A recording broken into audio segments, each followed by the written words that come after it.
Hari ni kita nak buka kotak kipas. Kipas yang apa?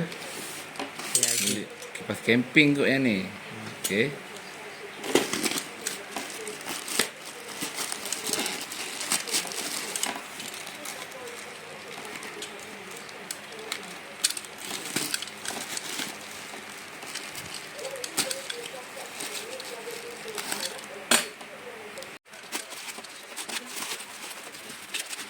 Ya.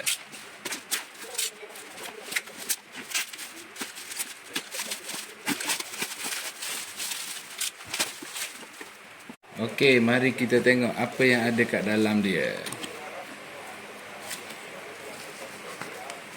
Ada USB wire Type C. USB Type C.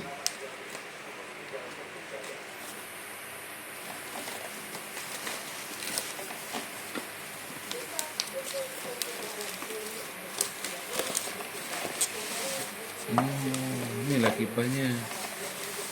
Kipasnya besar juga. Satu tapak tangan ataupun kalau kita ambil pembaris, dia punya saiz 8 inci. 8 inci. Ni buku dia lah.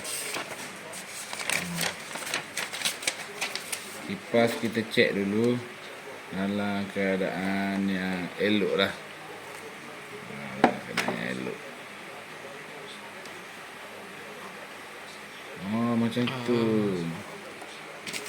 Macam tu ya. Ni kot.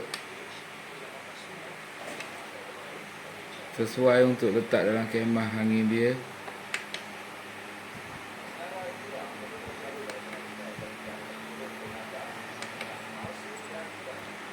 tu level berapa? 4 kelajuan. Dia boleh naik ni.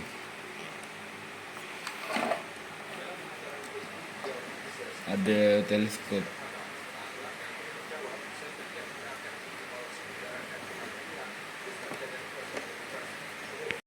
Okey, bila kita dah berdiri ni, kita dah berdiri, kita kena lock.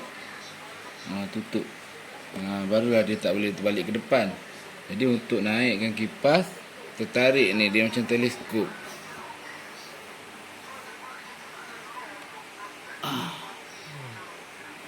Wah. Tinggi juga. Boleh tahan.